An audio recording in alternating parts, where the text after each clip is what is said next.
Okay, are we all here? Are we ready? Are we healthy? Are we happy? Yep. Okay. Absolutely. So let's start with our, does everybody have this syllabus, I hope? Because that is the foundation, that's our Bible, so to speak. Just what we didn't say yet, there are some mottos there, up there on top. Do you all have it? Yeah. The mottos there, one is by Orwell. Orwell announced the alternative future number 1. So that's what we call alternative future number 1. Orwell wrote several things, and Huxley and so on. They all predicted this alternative future number 1. And so it says, in times of universal deceit, telling the truth becomes a revolutionary act, George Orwell. So that is a good motto there. Another one, no man ever steps in the same river twice, for it's not the same river, and he is not the same man. And so on. So that has something to do with our method. What is our method? Determinate negation. If we don't have it grasped yet, then we will think about it and repeat it again and again. So that is the method. That means everything is in motion. One religion determinate negates the previous one. One philosophical system determinate negates the previous one. It negates it and preserves it at the same time. And then at the bottom, every man, there's this Nietzsche. Nietzsche plays a great role in the Frankfurt School, as much as Marx and Hegel and so on. At bottom, every man knows perfectly well that he is a unique being and so on, the singularity of every person. So Nietzsche is the last great bourgeois enlightener. And then we have by Alan Kay there, the best way to predict the future is to invent it. And then there is a Latin thing by Seneca, by a Stoic, most progressive thinkers in the Roman Empire. Wherever there is a human being, there is an opportunity for a kindness. And then we have Joseph Addison, Modern Man, 3 grand essentials to happiness in this life are something to do, something to love, and something to hope for. Okay, so the last time, we want to repeat shortly what we did the last time before we go into our present session. In our sociological discourse, we shall deal with the critical theory and so on. Somebody asked the last time, we're still listening. Where is the man? He wanted to ask what the purpose is of what we are doing here. The purpose is to introduce ourselves into the critical theory of society. So that is our plan here. And so whatever we do, we will pursue this. Can I get something for you? Water? No, thank you. I'm good. You have some water? Yeah. Okay, very good. Okay, so that was our first paragraph, and we want to follow this. So because we are not familiar with the critical theory, so we want to do baby steps, step by step, and to move forward.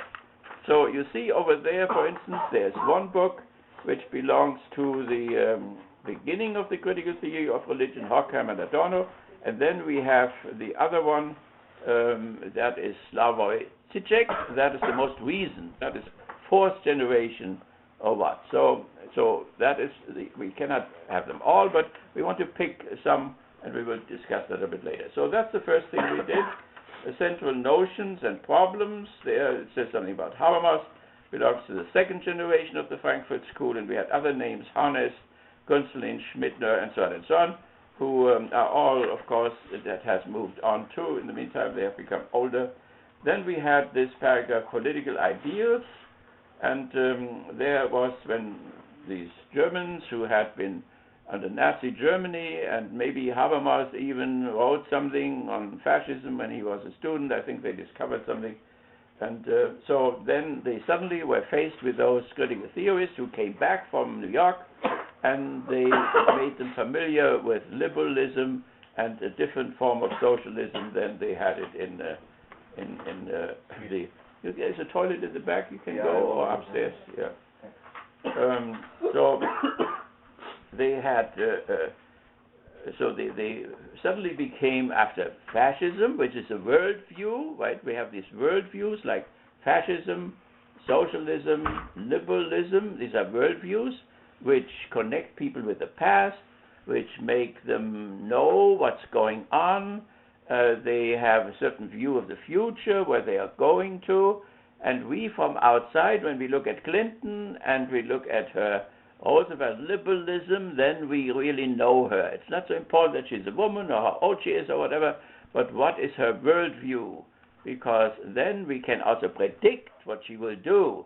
The same thing is with Sanders, this democratic socialism from Denmark or whatever. That is a worldview. It's a system of thoughts, of judgments, and so on. And by that we can connect them to the past, where do they come from. We know what we can expect from them, what they will do, and we can also know what they will not do. So a Clinton will not nationalize the banks. The other one, the democratic socialist, he may be able to do, but Clinton will not do it under any circumstances. A sentence like that she gets $15 million, but she is not dependent on these people who pay her. She can do the opposite. That fits only into Roosevelt liberalism. It would never fit Bernie or whatever. So what people can say, what they expect, and so on, all depends on their worldview. And we want to concentrate here particularly on the fascist worldview, because that in the 20th century and into today, it identified the enemy. It said what the purpose is of life or of the nation, and so on. It gave people values, and so on. So no matter how badly we may think about communism or socialism or liberalism or whatever, they are doing something for people. So people spend their whole lives in these worldviews, and they get their meaning from them. They fight for them. They take risks for it, and so on. So that is what we mentioned here, that suddenly those Germans who had been raised in fascism are meeting people in the Frankfurt University who brought them liberalism, and they brought them also a type of humanistic socialism. So they connected them with two new worldviews, and they took that very seriously, and they were fascinated by it, and it led in the 60s and 70s to the student upheaval. The students were inspired by this type of humanistic socialism which the Frankfurt School brought to them, and they tried to apply it. And it went well, and then they got in trouble with their own teachers, because the teachers were against violence, and the students suddenly became violent. The students wanted to be more revolutionary. The teachers were afraid that the Russians could take advantage of the whole upheaval, and so on. It went here too. We had it here. There was a university where students were shot, and in the university there were 3 students were killed in Mexico City. It went from Japan through this country to Paris and to Frankfurt, and so on. So that is this political ideal. So they were fascinated by the political ideals. Then the next paragraph we looked at was civilizing achievement. So they admired at this time the United States. Why did they admire the United States? Because it had carried a tremendous progress in international law, namely the Nuremberg trial, and we will have a movie on the Nuremberg trial, and there was also the Tokyo trial. So America was very much admired in the 50s and still in the 60s, and it changed only when Bush then attacked Iraq. It came up again yesterday, I think, in an attack by Trump, where he said that the president lied and got us into that war, and the war is responsible for all the chaos and so on. So sometimes the fascists can say the truth clearer than liberals can, and so on. That's one advantage of a fascist. The other one is he's doing what he says. While the liberals say something and don't do it, the fascist does it, no matter how crazy it is. He will do it. So that is the civilizing achievements. So that fascism was overcome, the brutality, the Auschwitz thing, the concentration camps, and the killing of the Jews, and the killing of the 27 million Russians, and so on. So they were fascinated by these civilizing achievements, that now not only individuals could be war criminals, but whole nations could be put on trial. So Germany was put on trial, and Japan was put on trial. Of course, they didn't put themselves on trial. That is the problem. That means they emphasized the camps so much that They forgot completely the saturation bombing, where they killed over 1 million civilians in the basements and incinerated them in the most brutal way. And it was amazing that the article they wrote about me recently, a few weeks ago, so that they suddenly mentioned that I was trying to help those people in the basement, the collateral damage, as this is called. But at that time, it wasn't even collateral damage. The attacks were directly against the civilians. It was not that they bombed military installations and then accidentally they killed some people.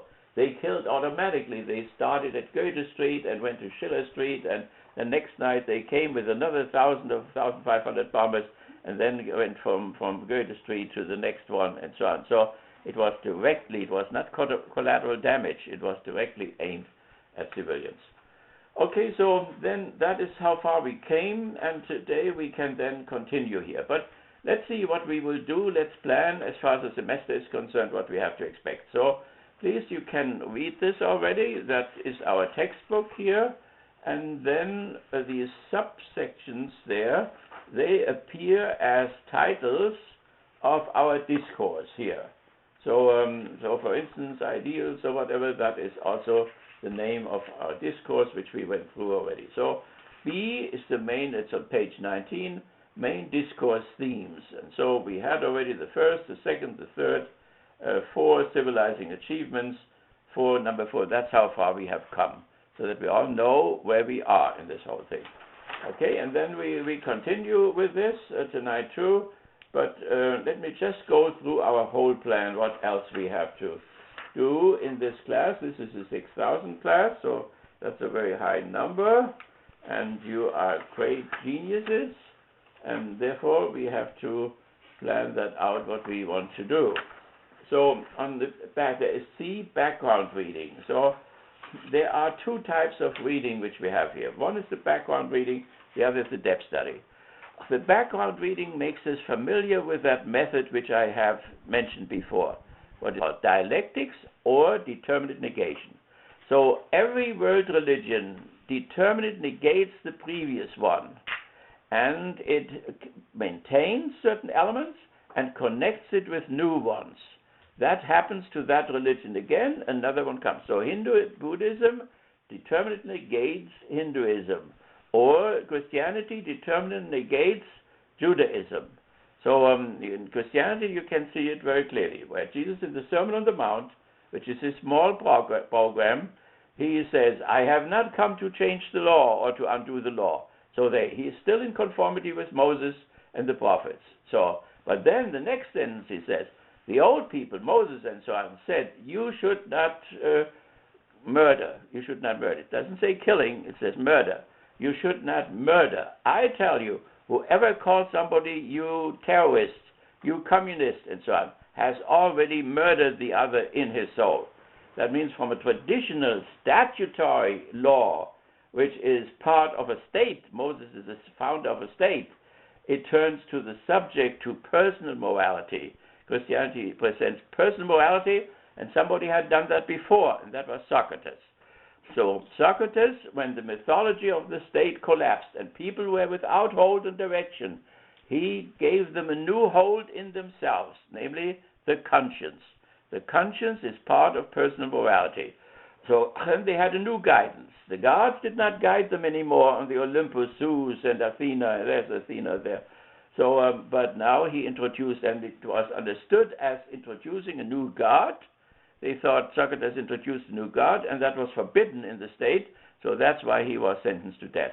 Besides seducing youth, he was a homosexual, but that was not considered to be seducing the youth. He had Alcibiades, his little boyfriend, but the seduction was, and that's very important for our education, he had a young fellow who was the son of parents who had a coloring firm. They colored skins, blue, green, yellow, and so on.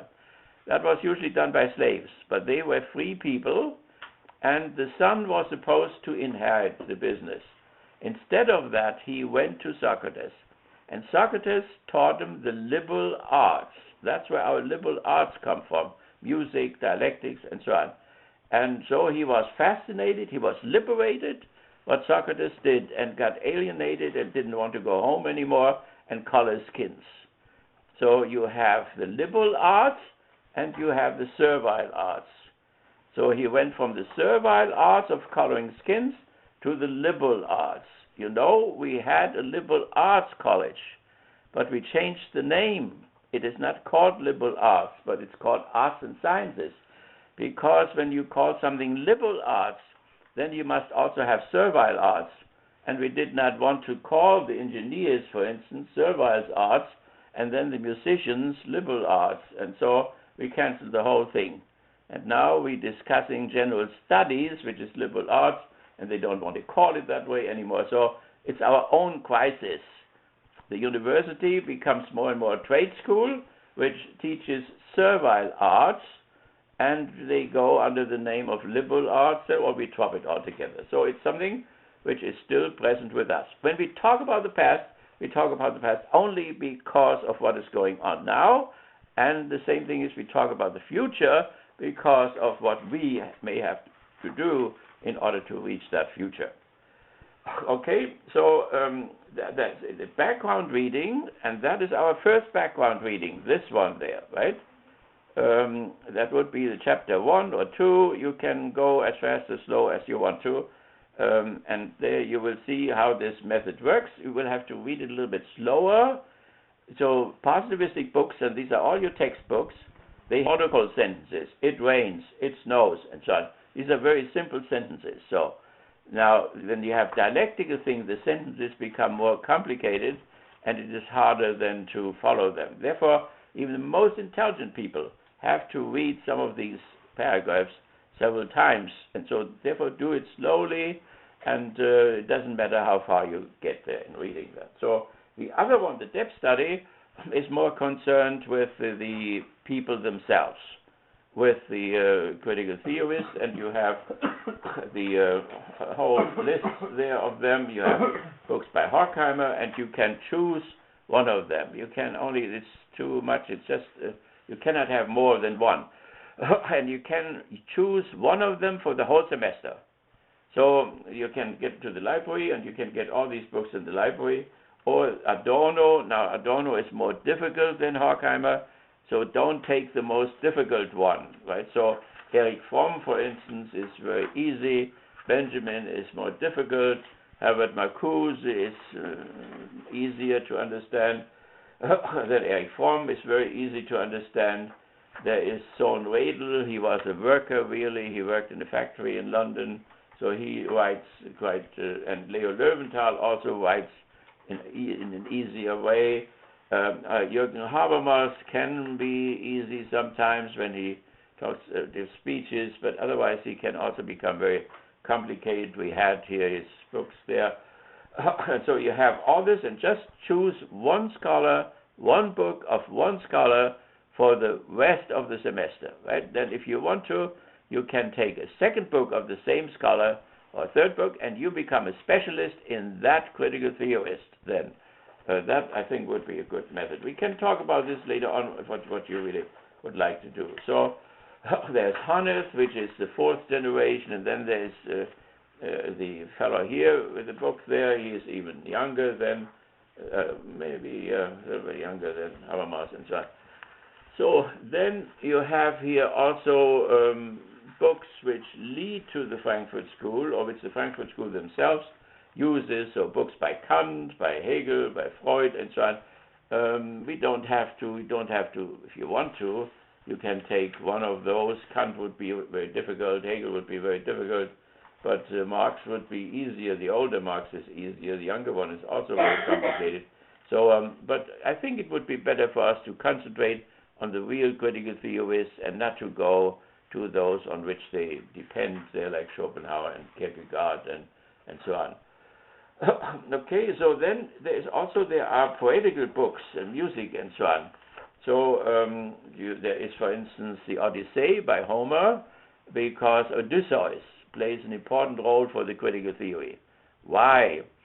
Odysseus, and I don't know how familiar you are with the Greek mythology, Odysseus is, of course, the story is written by Homer. It is about maybe 1,000 before our time counting. Homer describes the story, and the story is of the Agamemnon, is the fellow who is the leader of the Greek army. The Greeks consisted of city-states, and every city-state gave Agamemnon troops. So then Agamemnon starts to drive to Troy. Troy is the entrance to the Black Sea. We are going to Yalta there. We have been in Yalta. That's the Black Sea. And so the entrance, the Bosporus, and the entrance to the Black Sea, that is where the city was. So, and the first East-West struggle under Agamemnon was because of a woman. A woman had been stolen by a Trojan, and he took her to Troy, and then the Greeks came and declared war and wanted to have the woman back again. So it was a gender struggle. Well, it was because of a gender issue, but really a love affair. So she was in love with the guy from Troy, and she went with him, and then the whole battle, and all her brothers fell in the battle, and the father, and so on. So it was a horrible tragedy. But interesting enough now, before he went to Troy, Agamemnon, he didn't get wind. So he had sails, so he needed wind power, and the wind didn't come. And what did he do? He sacrificed his daughter so that the gods would send the wind for him. Only a patriarchal fellow and civilization would sacrifice the daughter. And so that is the first step, I think, in the whole tragedy of the whole thing. So the daughter died, and the wind came, and they sailed to Troy. So then they were laying 10 years before Troy. They beleaguered Troy for 10 years. They had single battles, 1-to-1, famous heroes fought against each other, and they couldn't make it. So the Greeks were laying at the ocean there in their tents, and the others were sitting in Troy, and it didn't move, the whole thing. Then comes Odysseus now. Odysseus is the first bourgeois. That means the critical theorist could also have taken, for instance, the Job. Job in the Hebrew culture represents also a bourgeois type. So, but they concentrated on Odysseus, and you see there is a chapter in the Dialectic of Enlightenment on Odysseus. So, what does Odysseus mean? It means uk, not knowing anything. It means nobody. Odysseus means nobody. He is the nobody. And so that means out of the mythical, archaic world with myth, where people live according to myth, rises a guy now who is completely different. You could say a paradigm change. The new plays an important role for the critical theory. The determinate negation opens up all religions and opens up all philosophies. It takes no religion or philosophy or art form as ultimate, as finite, as absolute. Everything is under this movement of determinate negation. So all the things which represent themselves as concluded and finished are all broken through in the name of newness.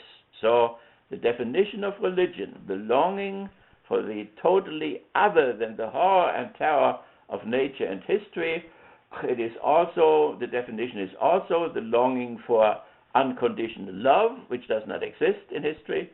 It is also for perfect justice, which does not exist in history. And it is that the murderer will not triumph over the innocent victim, which does not exist in history, because Bush, the old Bush, the mass murderer of 1 million Iraqians, just gave a speech down there in favor of his brother.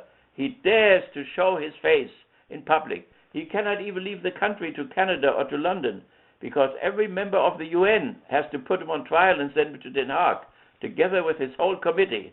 And this country has not done anything. They have not put him on trial at home, nor sent him over there.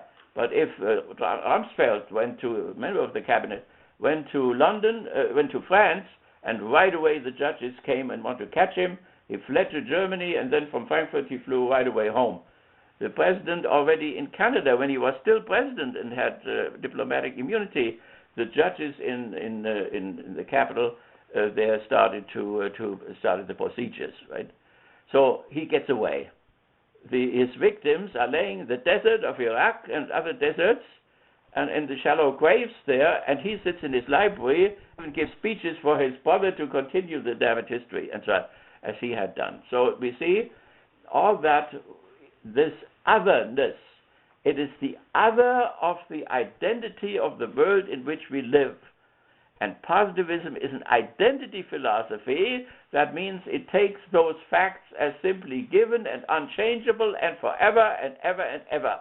That is how they produce the hell in which our mind then is taken prisoner. So instead of saying longing for the totally other, we could also say it's a longing for the totally new. So what they have against Hegel is that he closed his system. That means that the system strangled the dialectical method. What they had against the Soviet Union is that they closed up the dialectics. The system strangled the determinate negation. They didn't want to go on. And when they tried then, shortly before the Neoliberal Counter-Revolution, to have a new type of socialism, it never came through, really. And so that is why this horrible collapse, of which they are so ashamed now, and that's why they follow this guy in the Kremlin now, because he says that was the worst whatever happened in our history, and I lead you somewhere else now, and so on. So after Stalin, what many people wanted was a different form of socialism. That means a humanistic socialism which would negate Stalinism. But whatever good happened under Stalinism, technology or whatever, they would have preserved. That was this guy, what was his name there? Khrushchev? Khrushchev. Nikita Khrushchev. Yeah, what was it called, this new thinking thing there, right? Oh, Glasnost and Perestroika. Glasnost, yeah, and Perestroika and so on. So that was an attempt. He's a Leninist. He is still a Leninist today. So he wanted to develop a new form of Leninism and fell into the whole, I don't know what he thought, with the Reagan time, he must have trusted them or whatever. He has terribly repented it in the meantime. Well, it's Gorbachev. Gorbachev, yeah. Was tremendously sorry about what he did there, and people hate his guts all over Russia. Okay, so nevertheless, let me go back to that Odysseus guy now, so that we get very clearly now, because the critical theory is not only criticizing this or that particular, they are concerned with the civilization in which we live. That means how we go to the toilet, how we wash, how we take a bath, how we talk, and so on. That is civilization in which we live. So it's a critique of the whole thing. And so with Odysseus, something new starts. An archaic or medieval type of a world disappears, and the man in whom that is reflected, that is Odysseus. So what is he doing? He doesn't fight anymore. The bourgeois doesn't fight. See, the bourgeoisie in the First, Second World War, here they made horrendous profits, but nobody went to the front and took a gun or whatever. They produced the tanks, and the Liberator here in Detroit, Ford did this and so on, but Ford stayed at home. So the feudal lords, like Agamemnon and so on, they were fighting, and their servants carried their weapons. So when they came to the enemy, then the feudal lord said, give me my shield and give me my sword, and then he would do the fighting. The bourgeois doesn't fight. So, but the bourgeois operates now with his brain more than the feudal lord does, not with his muscle. So that means Odysseus now, like a businessman today, studied what the needs are of people in Troy. What are they? And he found out, he was a psychologist, he found out that the Trojans are very curious. They have to look into everything, what's going on, and so on. So he invented the Trojan horse. We use that word sometimes still as an image, the Trojan horse. So it was a horse out of wood, and in that horse he put Greek soldiers into the horse, and then he pulled that huge horse under the walls of Troy. And when they saw the horse in the moonshine, they said, this is a strange type of a horse. So they went out, but it was night. They didn't look into it. They just pulled the horse through the door and put it on the marketplace, not knowing what was in the horse. So in the night, the Greeks got out of the horse and opened the doors, and the whole Greek army marched in, and Helena was caught, and the city was burned, and so on. So that means it's a tricky dick. The bourgeois is tricky, tricks, cunning, that is his thing. He's not there with an idiotic go with a thought there and cut people to pieces or so, but he is cunning. So, and this cunning was very successful. Troy was taken.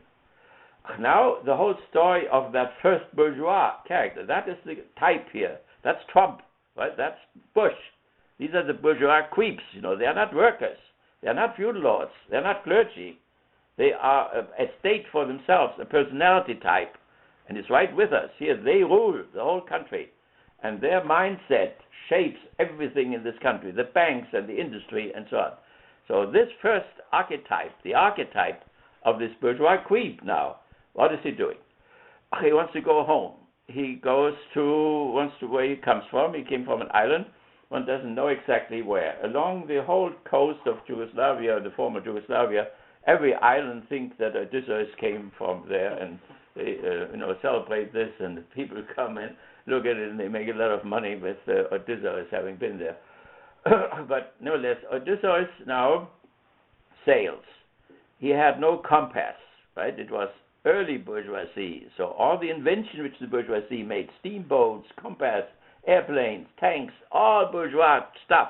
They were unbelievably technologists, these the bourgeois characters. So, but he had no compass. So he could only sail along the coast.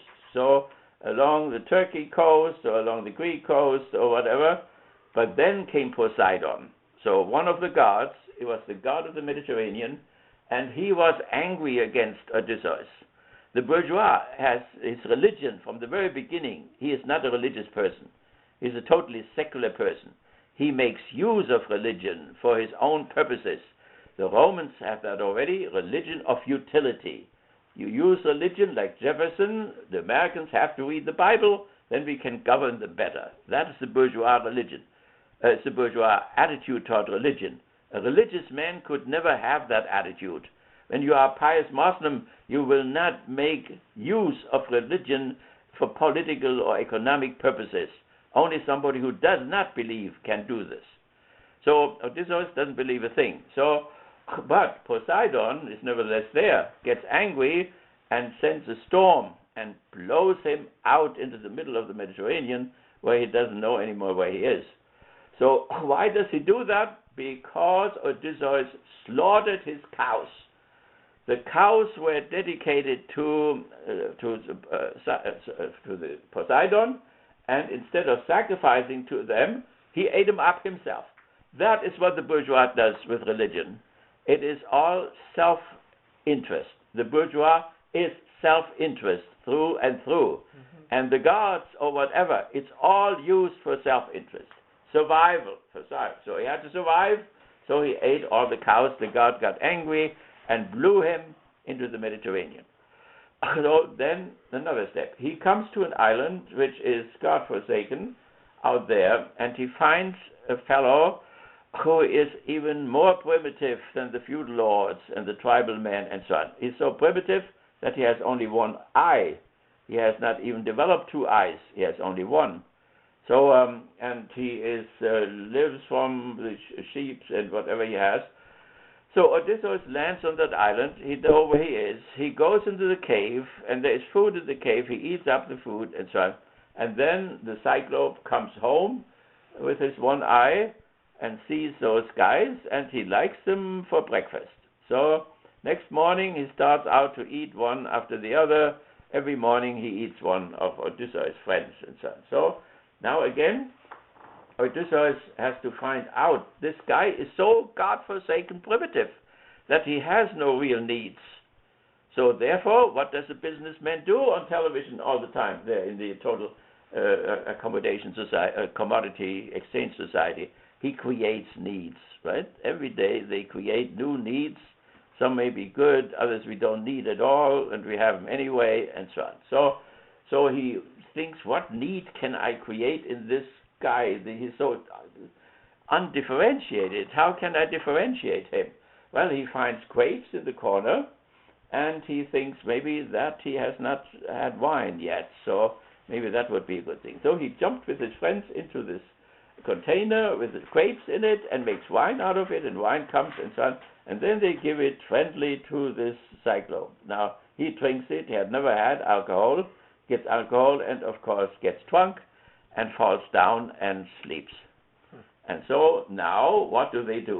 There is a sadistic streak in it, for instance, to assassinate people from the air down there. He drives in a little car, and there Obama gives the order, and from this little artificial airplane, they put a rocket on it, and they enjoy it even. Or Bin Laden, they sit in a room there, and they see on television how Bin Laden is surrounded, and how they go in, and how they kill the little guy who's running through the house, and then kill himself there, and put him in the ocean, and so on. The bourgeois looks at this, and he enjoys this. That means he has a sadistic component. So there is sadism and masochism. They are connected originally with sexuality. So some people enjoy sex when they suffer themselves. Others enjoy sex when they make others suffer. And then it can be separated from sexuality, and it becomes a psychological component. And that is a very strong component in the bourgeois character. He enjoys to create pain for other people, but paradoxically too, he is also what Odysseus was called the much-suffering Odysseus. That means he makes people suffer, but he is also willing to suffer himself. That comes out in political speeches by saying that one, I'm a winner, I'm not a loser, and so on. At the same time, he plays the victim. What are they doing to me, the others now? I have to sue them, and so on, because they kill me, and so on. And they all gang up on me, and so on. So you have in every fascist, you have this component of the sadistic thing to make people suffer and shout at them, and so on.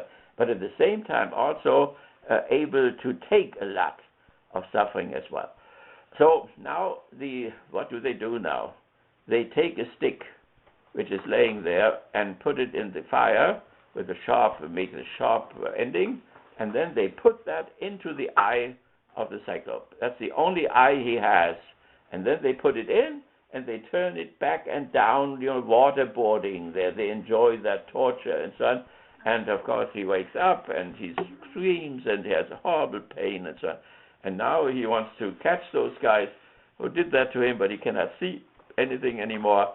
So they're cunning Odysseus now. He puts all his men under the sheep, and the sheep go out, and then he goes under the male sheep underneath, and they walk out, and the giant can only touch them from above, and so he doesn't see them as they move out and are free. And that is not even the end of it. They go back to their ship, and then they shout to the giant, and the mountains echo it back. So then the giant takes stones and wants to swim at the ship, but since the ego comes from another side, they throw it in the wrong direction, and then Odysseus and his group laugh themselves to death because of this blind and tortured guy and so on. That is the bourgeois guy. That means that is at the basis of the bourgeois civilization in which we are. And that book there shows that the Enlightenment, the bourgeois Enlightenment, did not go well. That it was supposed to free people from their fears and to make them into masters of their fate, and produce more fears of atomic bombs, hydrogen bombs, and so on, and made people even more dependent on the businessman, on Wall Street, and so on, than it was before. That means the bourgeois Enlightenment malfired, and so the question is how to negate the bourgeois Enlightenment and produce a new one. That is the critical theory, right? That is the project of it. That's what we want to introduce ourselves into it, so that once in your life, at least you were made familiar to an alternative, so that they don't run around and you say there is alternative. There's no alternative. It is as it is. The glass is half full, and so on, as everybody's running around there. helplessly delivered to the machinery, to the mega machine, to the totally administered society with the skyscrapers and the 9 lanes with the cars and the signal society, red and green and so on, and the whole reification before the computer, that you lose contact with the others and just have it through the machine and so on. All this horrible thing which, if one cannot remember well, thinks that's normal. There's nothing normal of what is going on here. Nothing normal at all. So, okay, Odysseus now sails on, but he still doesn't know where he is. So then he comes to another island, and then there is Circe. Circe is a woman, feminist, you could say, who has a matriarchal regime. So Odysseus comes from a patriarchal, father-dominated thing, like Islam is, like Christianity is, like Judaism. It's all patriarchal, right? And now there is a matriarch. And she has all the men who came to her island, she transformed them all into pigs. That means the female civilization, then, of course, man is not in the picture. The children have her name, you all have your father's name. And so that is patriarchal, but there she makes all these, the symbolical, of course, symbolical language, she makes them all into pigs, into animals, and so on. Now Odysseus comes, and he uses all his tricks again. He gets her weak points in her life, in her body, in her psyche, and so on. So he makes her falling in love with him, not that he loves her, but he makes her love him. And then he persuades her to transform all these men again into human beings, from pigs into human beings, and they become his sailors, and she gives him even a boat and gives him rudders so that he can now go home to his wife after a while. So his tricks, his cunning continues, his whole attitude toward nature, the attitude toward religion, the attitude toward women, and so on. That is all preformed, right? And feminism is the attack against this Odysseus, against this bourgeois civilization. For instance, socialism is another attack on it. People try to free themselves, but the more they struggle like a little fly in the spider net, the more they involve themselves in it and become more and more dependent. So think of the women liberation from this bourgeois thing, then leads to women suddenly sitting with men at the same press in Ford Motor Company as men do, or they go into combat and they fly military airplanes and they bomb, and they suddenly, that was not the idea of the liberation movement of the women, that they would then do the same horrible things which the men had done before and so on. So that you cannot even, you take Bernie, he may be more peaceful than Clinton is. And so Clinton was for the war against Iraq, and she was for the war in Libya, and so on. So sometimes women are more belligerent than men are, and so on. So it is not a new culture. It is that women compete in that male culture with their male partners and become more male than the men are. Okay, so that Odysseus. Now, last thing, finally he comes home. Ithaca was the name of the island where he was, and nobody knows where Ithaca is. Somewhere at the former Yugoslavian or Croatian coast, maybe. Okay, now, while he was gone over 10 years. There were suers who wanted to marry his wife, and Penelope was her name, and she tried to extend the time. She always wanted to wait for Odysseus. So she was weaving a certain material, and she said, if I have woven this material, I have made this dress and so on, then I will choose one of you and so on. But then at night she dissolved it all the time again and started again next day, and so she never got to the end, and so she never had to choose one of the suitors who came in order to marry her. And so that went on for 10 years. She had a son too, Odysseus, and she had a son. But in the meantime, they were sitting in the house and waiting for her and ate all his cows and so on. Now comes Odysseus. He doesn't make a frontal attack. That is what the feudal lord would do. He sneaks into the house in the camouflage of a beggar, old beggar with a cane and so on coming in, and he goes to the house and nobody recognizes him. But then he goes to an old servant and to his son and so on, and slowly makes himself known. And then he goes out and makes his plan. And what does he do? He now slaughters one sewer of his wife after the other in the most brutal way, cutting the heads off and so on and so on.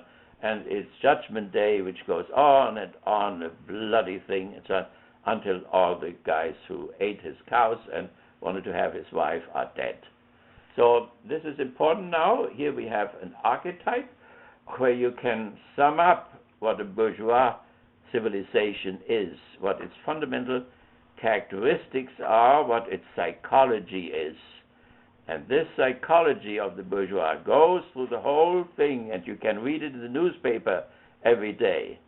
Why we cannot do that without this view is it is so normal for us that we think things were always like that. That's what people say all the time. That always had happened. No, it has not happened. It started once. So in the West, of course, the feudal lords disappeared then with the French Revolution. They were guillotines. There you have the bourgeois guillotines, the feudal lords, and the kings in England and in France. And this is why ISIS attacks Paris, because in Paris happened the bourgeois revolution. There the bourgeoisie came into power after struggles of centuries against the feudal lords, and they cleaned them up, and the clergy and so on. And then after they found out, maybe it's not so good to kill the clergy, maybe it's better to instrumentalize them. And then they put no God in their constitutions. Recently they wanted to make a constitution for Europe, and it fell apart because there were some who wanted to have the name of God in it. No name of God. It must be atheistic as the American Constitution. There's no name of God in here. And there is a name of the deistic name from Rousseau and Voltaire in the Declaration of Independence, but it's a deistic one. The deistic one has created the world and then left. That means that for all practical purposes, the world is godless and the God is worldless.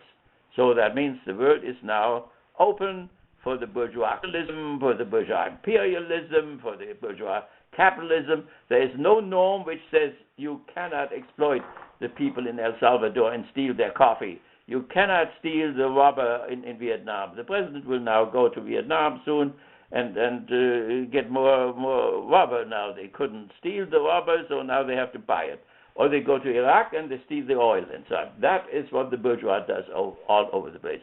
That's what the British did in Saudi Arabia, and what the French did in the same territory, in Africa and Asia. That is the bourgeois. And this character is not dead. Was the French Revolution against bourgeois or for? No. The French is a bourgeois revolution. That was a bourgeois enlightenment, bourgeois revolution. But in Paris also, and that is why the ISIS attack is a double attack. It's the attack against the bourgeois enlightenment and bourgeois revolution, and it's the attack against the socialist enlightenment and revolution too. Because the third estate, the bourgeoisie, excluded not only the feudal lords and the clergy, but also the fourth estate, the workers which were excluded. The constitution which was made in Philadelphia, which is also comes from the encyclopedias and from France and so on.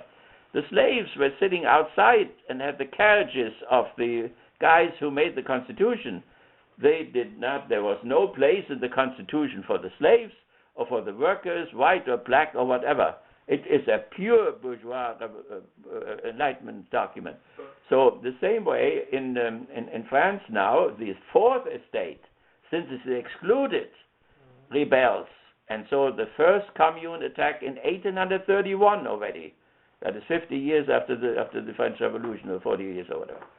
And then 1870 in Paris, the first estate rises again against the bourgeoisie. Then in 1917 in Hamburg, 1917 in Munich, then 1917 and 18 in St. Petersburg, and then in Moscow, and so on. So there you see the fourth estate, excluded by the bourgeoisie, rebels against the bourgeoisie. And 1989 was a tremendous victory of the neoliberal bourgeois counter-revolution. That is what Putin is all about. So the bourgeoisie with 12 armies went against Lenin, the fourth estate guy, and wanted to kill him, but they were killed instead. There are still 8,000 Americans buried in Murmansk. Then came Hitler with 4 million men, paid by Krupp and Thyssen and so on, and went almost to the Volga, And in the Volga, then by General Zhukov, the dialectician, was encircled, and 1 million army was annihilated. Never in history has the bourgeoisie suffered such a defeat. And then it was repeated in Kursk, and then it was repeated in Berlin. So the Fourth Estate slaughtered Hitler as a representative of the Western bourgeoisie and Western capitalists. And then comes the third counter-revolution. That was successful. That means the bourgeoisie, now the corporations moved into the Slavic territory, exploited people, and after they had made robbed everything, they left again. That is what George Soros, one of them, George Soros, then wrote that book, Why the Whole Thing in Russia Failed. It failed because the different states now, that's the 12 states which make up the Russian Federation, they were not prepared for this onslaught. They didn't know what that is when a corporation, multinational corporation or whatever, comes in and robs their farms or robs their electricity or whatever. And so they could do what they want to. And so, therefore, George Soros then paid Obama for the first election so that he would then take apart the banks or nationalize the banks, and Obama didn't do that because he is a Roosevelt liberal and he is not a socialist. So why he expected that Obama could do that is not entirely clear to me. But he didn't pay him the second time. So he rather punished him that he didn't do it, and he paid other people instead this time, the next election, the last election. Okay, so that's our Odysseus now, right? And there is one chapter in that book where Adorno and Horkheimer describe that. Is that clear what that means? Because sometimes images show us more than abstract thoughts, right? So the image, the story, the narrative of Odysseus contains the whole critical theory. So that is why I put then also poetry in here and music. You can have the critical theory in musical form, for instance, Alban Berg in Vienna. You can Beckett, for instance, the Irish fellow. You can have it there in terms of novels and dramas and so on.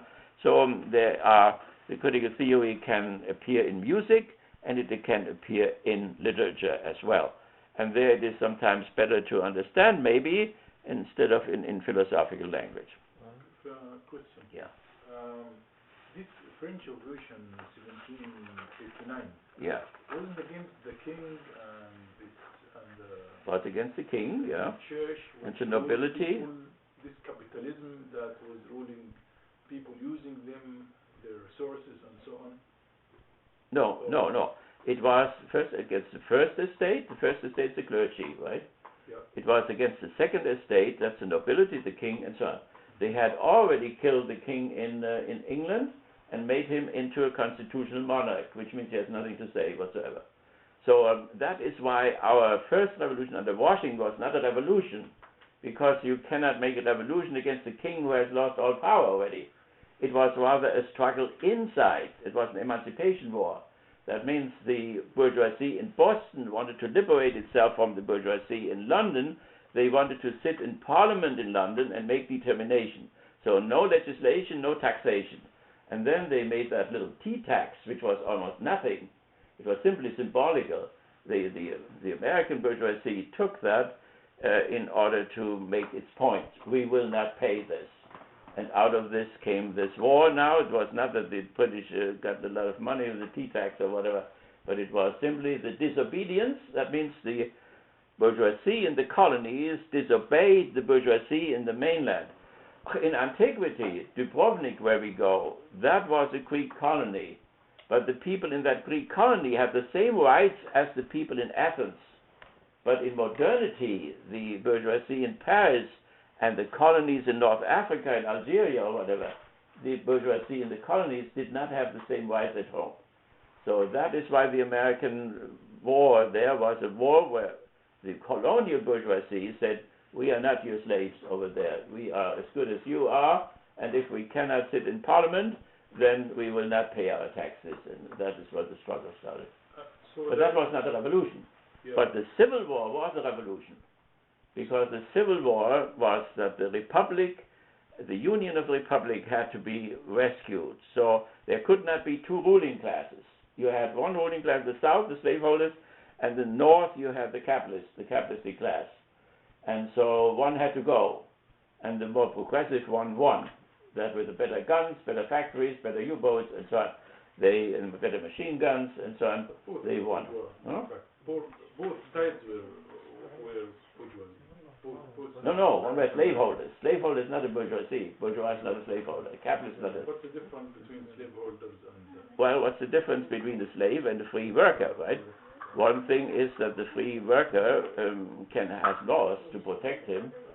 Of course, if he has no union and if he doesn't have a socialistic party, then it doesn't help. You see, so Schneider ruined the union, the right to work laws and so on. So you have laws to protect him, which the slave didn't have. The practice were made by these slaveholders against their slaves that have been 30% of the population in the South. That's not few. That's much more than even workers in any other society. So the practice they do with their slaves is exactly what the bourgeois do with any society with workers, even worse. No, not really, no. I mean, one has to make the difference between the slaveholder system, the feudal system, and the capitalistic system. All three are different, and one can say that some progress has been made. So the slave, for instance, could think that he works all day long for his master, but he didn't, because he had housing, he had clothing, he was fed, he even had medical care, which the workers don't even have. So, and so he was, but he was owned. He was property. He was property. Now the serf, had 4 days for his master and 3 days for himself. He had his own house, his own garden, and his own. He could feed himself. He went to the same church with his master, and so on. Now, as far as the capitalist is concerned, he does not own his workers. He owns them for 8 hours, but not totally. So, but also the serf was not owned the whole week, but 4 days of the week. So you have total ownership, you have partial ownership, and then it's also partial ownership, 16 hours if you work for your master, then, or if your daughter is used for prostitution by the son of the owner, then of course you have more hours or so. During these hours, you are not free. You sell yourself. Both sides, in fact, had very bad situation, and they both are worse than other. Who? The North and South, Democrat and Republicans at that time. No. I mean, North was capitalist, that's true. But the practice of the South was the same ugly as the North. No. But I mean, they are different systems, and so the war was not to free the slaves, but the war was to rescue the Republic. That was the thing, because it broke apart into two parts. They said it's too free. Well, I mean, that is the ideology on top, but it's also real, because when you kill the slaveholders, the slaves, of course, have no slaveholders anymore. But they remained slaves in a certain sense. They built Atlanta still, they built Washington still, until they came up to the north and then became wage laborers on the fort, and were used in order to break the strikes of the whites and so on. So and Lincoln also said that if he could rescue the Republic without freeing a slave, he would do that too. yeah, and that's what they practically did. He was Southern, in a way. He wasn't, Abraham Lincoln wasn't, in fact, against, he came from South. That's why they licked him, in fact.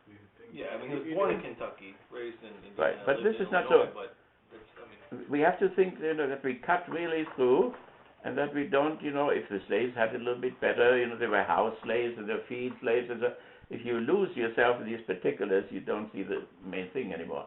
So the thing was that after a long time of tensions, for instance, I read a thing there, a discussion in Congress about the niggers and the Quakers. So the Southern would say, give us the niggers and we give you the Quakers. So it made all kinds of, you see how it gets darker and darker, the whole discussion in Congress, and then there's a point, the secession of the Confederacy, and so that's how the war started. And it was brutal, even Lincoln, we honor him and so on. After Gettysburg, for instance, the general, the Union general, won the war in Gettysburg. To one extent was the Confederate general marched up a hill. They did not have helicopters or what. He couldn't have any reconnaissance. And on the other side, there were 200 or whatever wonderful guns of the North standing there, and they marched into the guns and were annihilated. And there was even a huge group of Southerners who said that doesn't make any sense, and they marched off the battlefield. So I always think that this was a great thing to do, that when they got over the hill and they suddenly saw all these firing cannons, they say, well, that doesn't make any sense, and they just took off. But the general, then got the order from Lincoln. During the whole battle, Lincoln was not in contact with his troops because the telegraph didn't work in Washington. But he sent them then a message that he had to pursue the Confederacy down across the rivers and so on. And then he said to Lincoln, my troops are exhausted, I cannot march down there. Then Lincoln said, you have to butcher them. There's where the bourgeois comes through, in our brutality. And of course, Lincoln was right in a certain sense, because they did go across the river. He did not pursue them, and they attacked anew. But the attacks of Gettysburg were so decisive that the South never made it again. But we don't want to lose ourselves into details, which are very interesting. They had 70 army chaplains, for instance, on both sides. They told their troops the more they killed of the other side, the sooner they would go into heaven, and so on. So the religious role is this. My granddaughter wrote her dissertation on this. Okay, do we have any question about this? We don't want to lose anybody. No child is left behind. So when he takes over, then we have to outbalance him. Okay. Yeah, we should do that. We can do that, yeah. Egypt cannot triumph over all of us. That's right. Okay, so now let's just, so please read that, this thing there, the course description. Then we went through the themes which we have, and we have come to the theme number 3 or 4, and we will continue this so that we don't lose anybody. Because it is not easy, the whole thing, as you have seen already. Please read that background reading there. You can get it in the library and the bookstore and get it as inexpensive. You can share it among yourselves if you want to, so that you don't have to buy it. I don't earn any money from it, so it's only the capitalist who earns money from it. And and these are the people from whom you can pick. So take one of those critical theorists. And but you can also see what, for instance, here there's Brecht, of course. There's all this art which represents the same thing what the critical theory represents. Brecht is good, and Beckett is good, and Thomas Mann is good, and so on.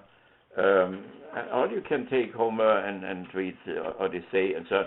So choose one depth study. Then the tests now. Before we proceed, if you allow, still, one point still not clear for me. Yeah. Okay. What I feel that the French society, for example, before the revolution, 1789, and before and after, it's the same thing. It's both times. It's kind where? of In France or where?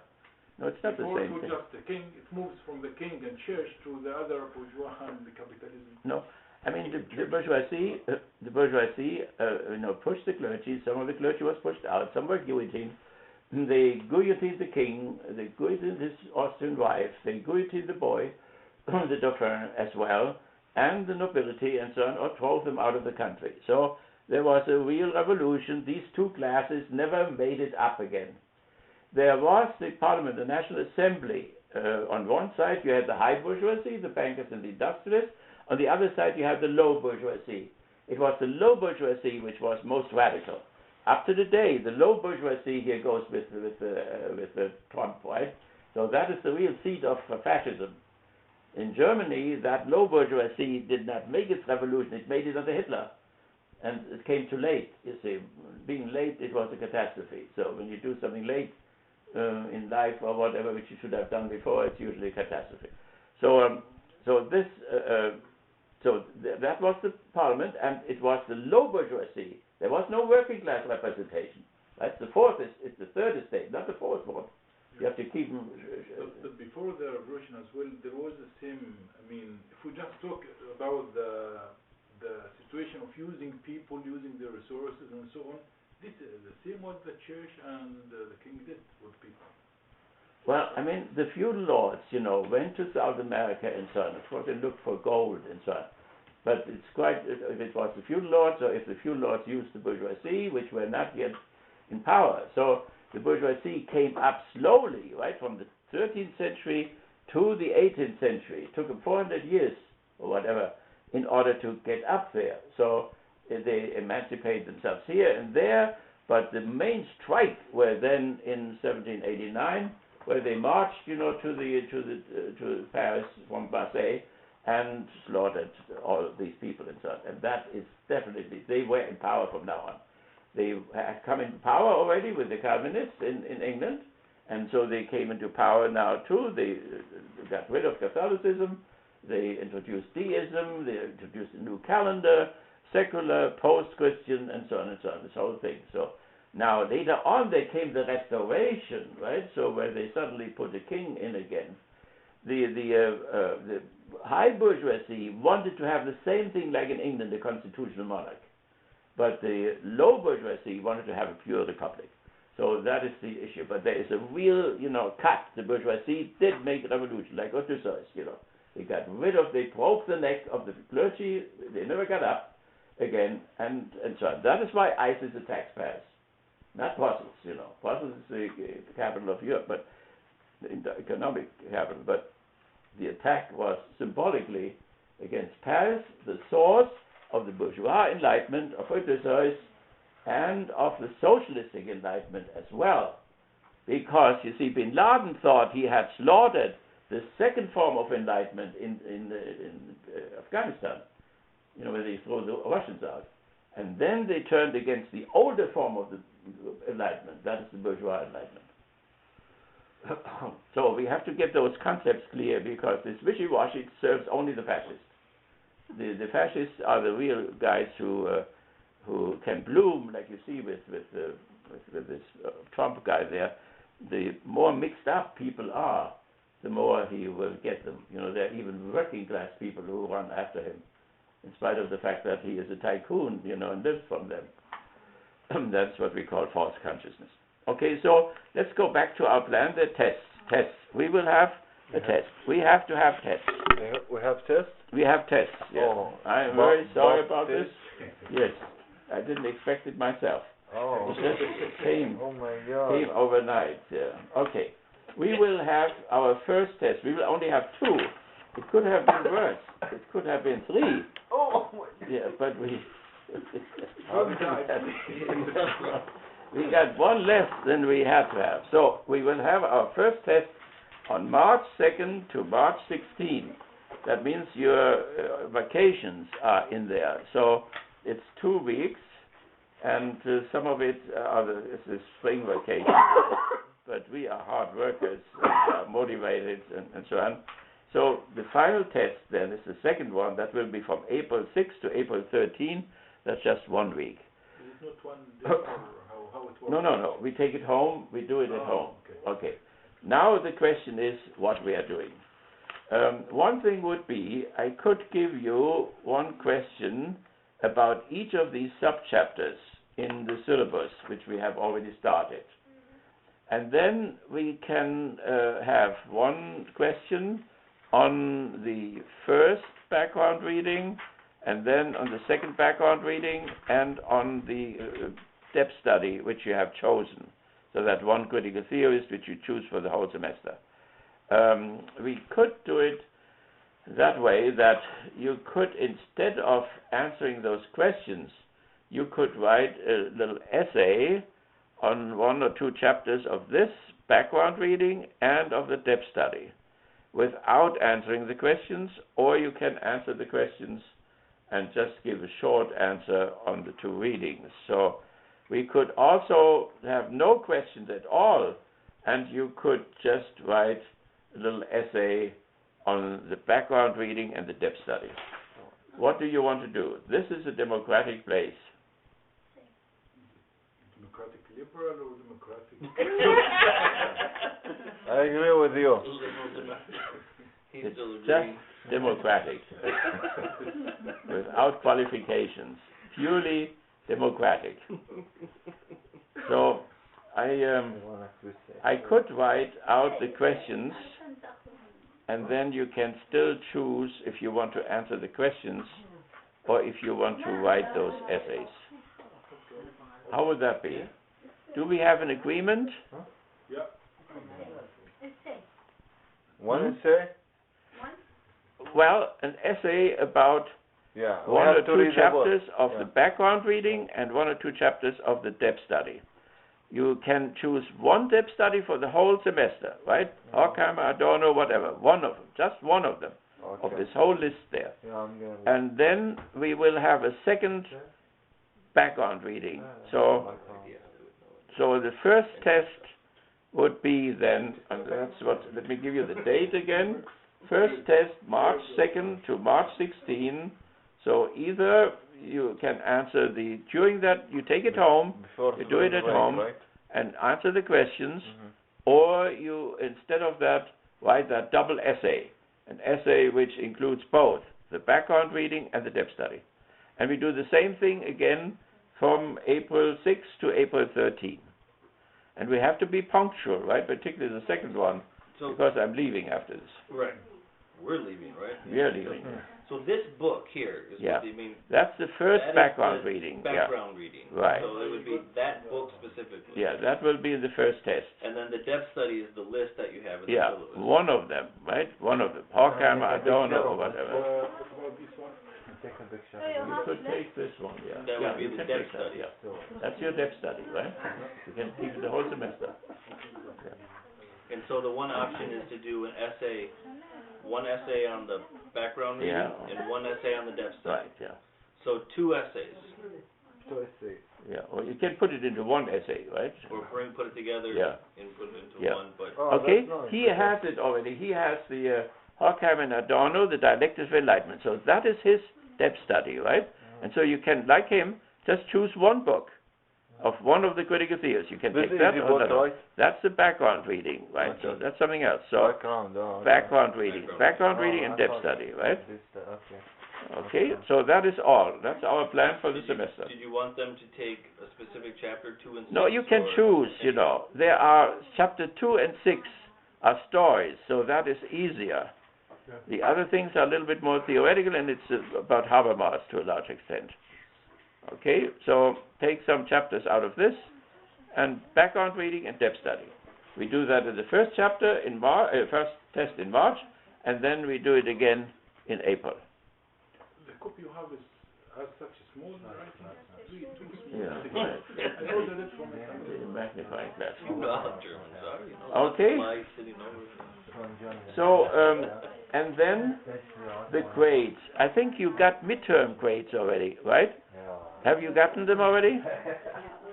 Then you will get them soon. So you got midterm grades already. Yeah, they will send it to you. Come soon. I gave them to you yesterday. Okay. So everybody knows already where you stand at this moment. So the final grade will be what you do here. So whenever you say something, you get an A, right? When you're peacefully sitting there, you get a B. If you are not here, you get an F, right? Okay. F is catastrophic. So the other thing is B and A, and that will be count together, and then your tests there will count. So that will be your final grade. B for peaceful sitting and not for belief. B. I'm gonna get only B. get an A because you're not peacefully sitting there. So I'm gonna get B? That's good. No, you said something. Oh, okay. Also, when you say something afterwards, you also get an A. Really? Yes, and you go to paradise. Paradise. Right, yes. Okay. Even with your cough, you get to paradise. Oh my God, I don't know. Particularly because you cough, you will go much faster. Okay. Should we take a break? All right, yes, 8 let's o'clock? take a break. What time is it? 8 o'clock. 8 o'clock, okay. So that means we only have an hour left? 1 hour left. 1 hour left. And we Okay. wanted to get the film part in. Yeah. Yeah, okay. Mhm. Okay.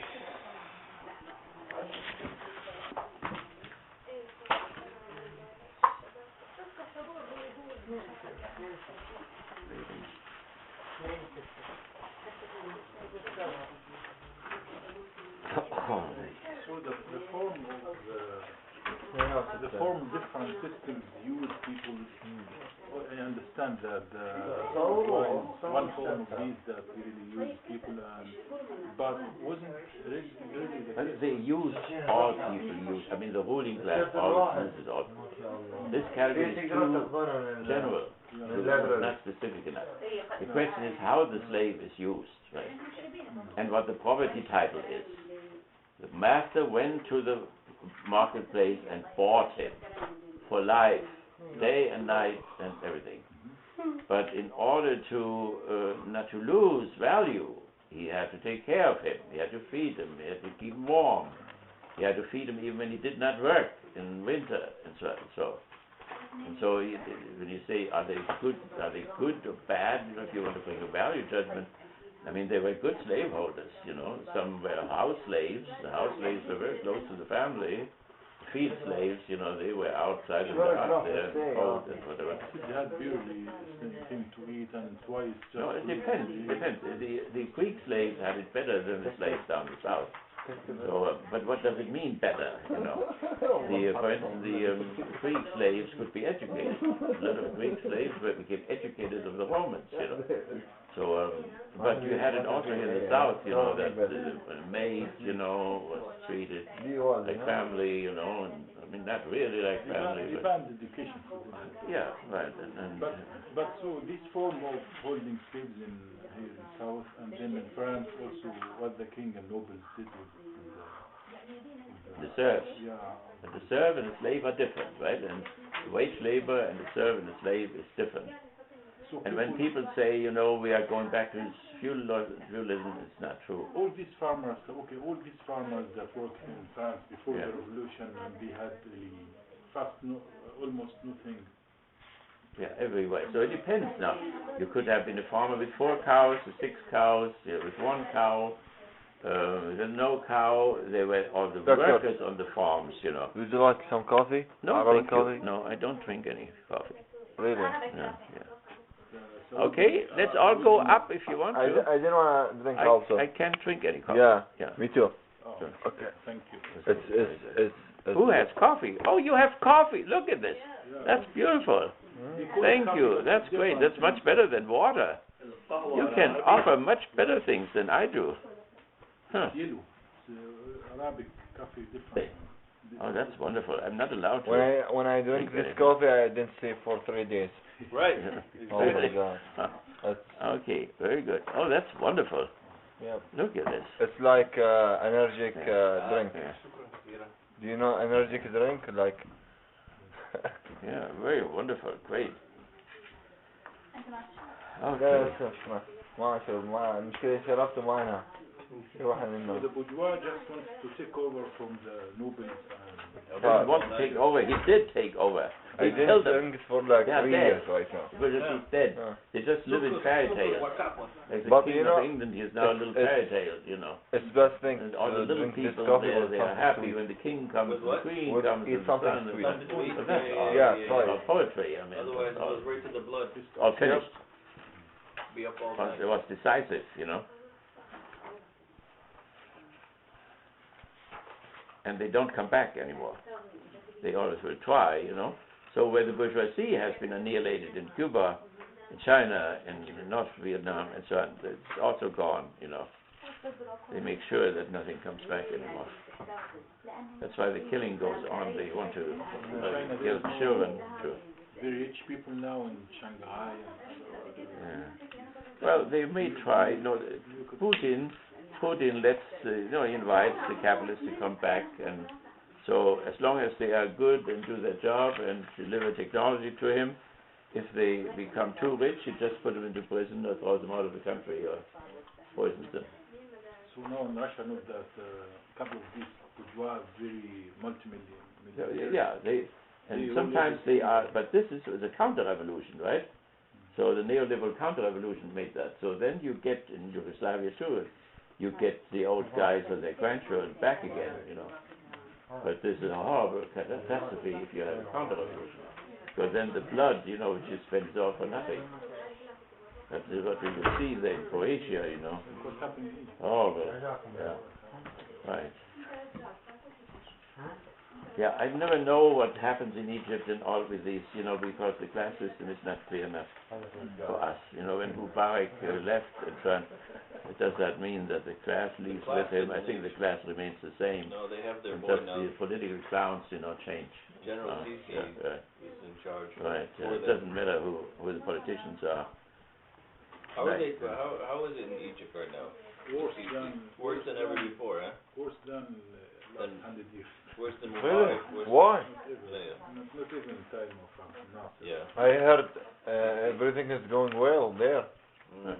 Sisi. Yeah, we saw we see the what's called الأخبار.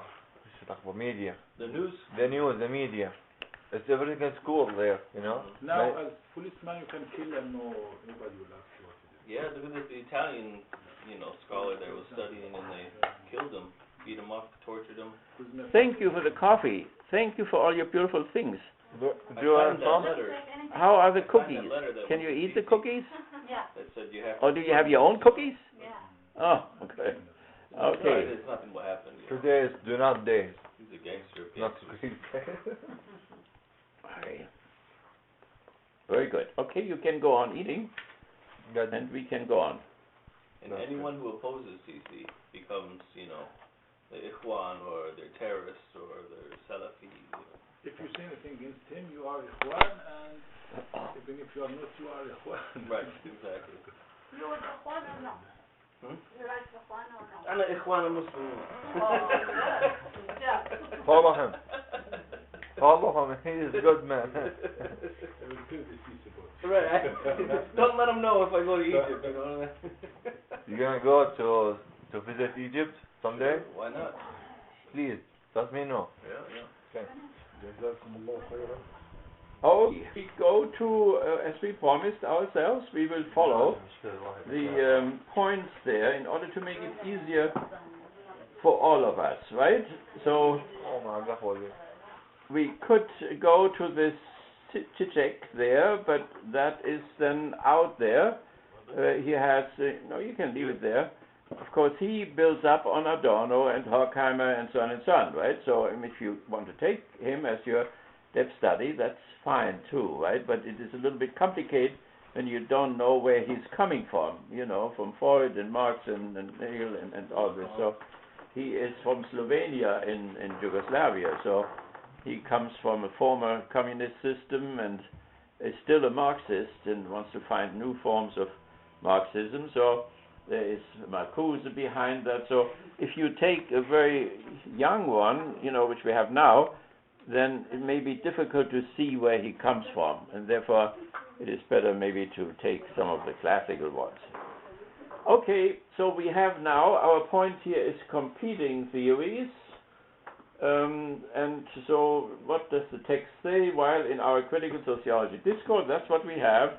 We shall concentrate on Habermas or Hannes, or the more recent ones, and their disciples in Europe. So they have spread all over the place. They are professors in different universities. They all have been taught by some of them. And then the language and memory and the struggle for recognition against the background.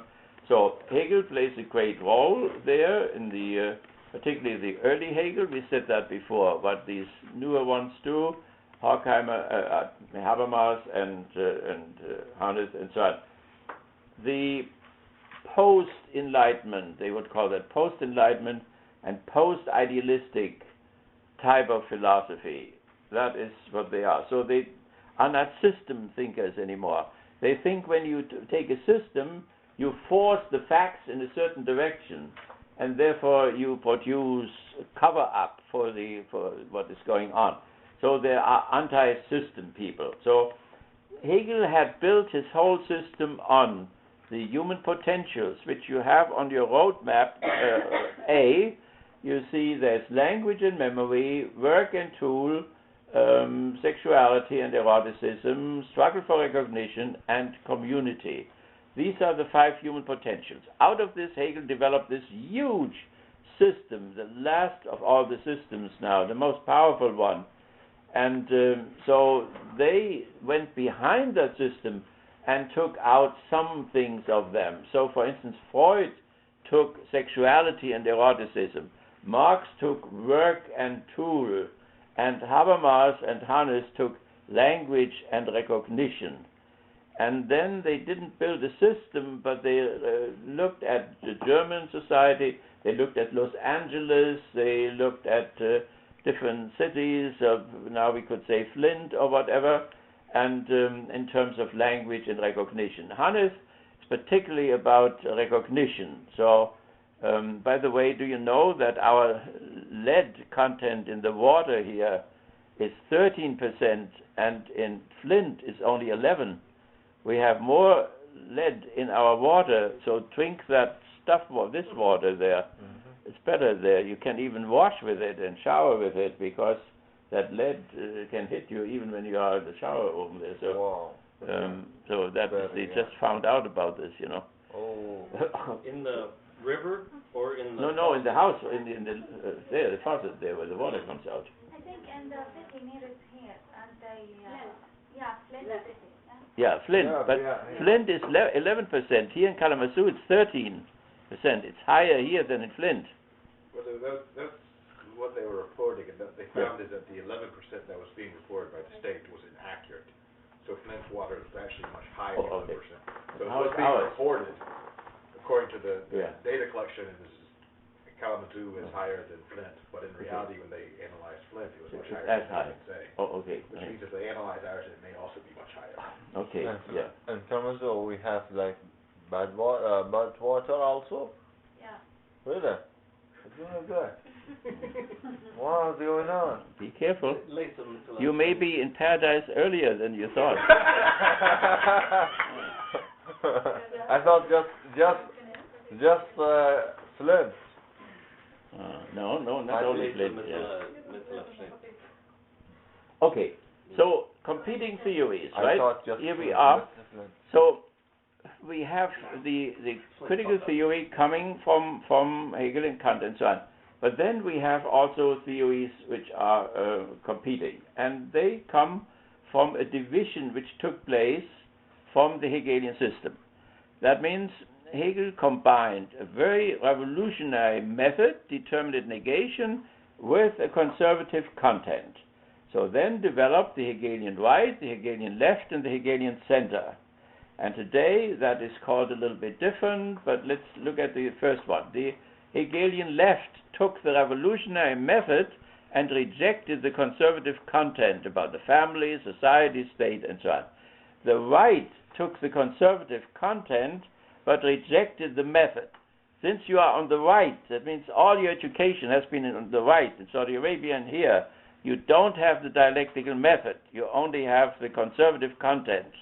Right? That is important now. That is why it's more difficult now when you have the other method now. Because the other method says, you know, capitalism is not the end, you know. The bourgeois is not the last type, and so on.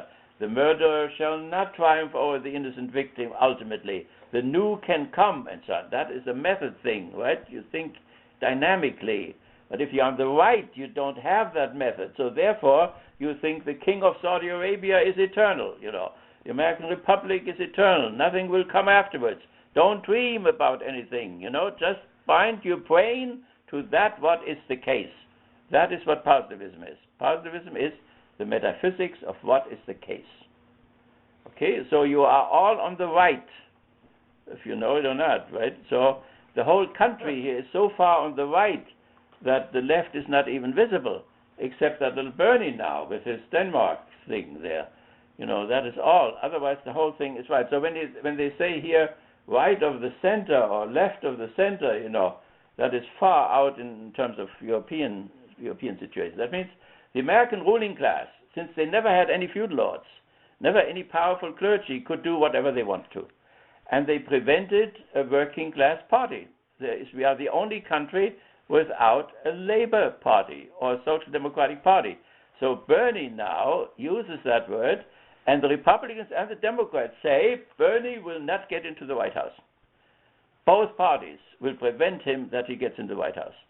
And even if he gets the popular vote, 60, 70, or 80%, there is the super delegates, and the super delegates will simply not give him their votes, and then he can be as popular as he wants to, because the bourgeoisie into mechanisms which prevent the mob, as the bourgeoisie calls it, the mob, the fourth estate is the mob, that the mob cannot come into power. So, and they will work together. Republicans and Democrats leadership will work together. If they want to get Trump in, that's also questionable. So they may replace Trump by Bloomberg, the former mayor of New York, and they will draft the vice president in order to replace Bernie in case Clinton cannot make it. So if Clinton loses to Bernie, then the vice president will enter. If the Trump will make it instead of these two fellows there, the Latinos, then they will draft the Bloomberg. But he said he would be independent candidate even if the Republican voted Trump. Yeah, right. But whatever. The Republican wouldn't. I mean the system is constructed in such a way that third parties cannot really exist in terms of payments and so on. So you need a billionaire who can pay his own party, or you have, like Bernie, you have to pay, people have to pay $20 for you, and you get it from small people and so on. So, but the system is constructed in such a way that the Republicans neutralize the fascists, and that the Democrats neutralize the socialists. So therefore, both parties want to neutralize the socialists, and both parties want to neutralize also the fascists. Why it is for their interest? Right, because there are two capitalistic parties, there are two liberal parties. They are the parties of the establishment, both of them, of the billionaire class, and so they want to keep it that way. Because what will happen if you get a socialist suddenly, he will change it all, the payments for the elections and so on. And what if you get the fascist, whatever he will do. What will happen for them? They will not lose from having a fascist. They will not lose as long as they keep the two capitalistic parties.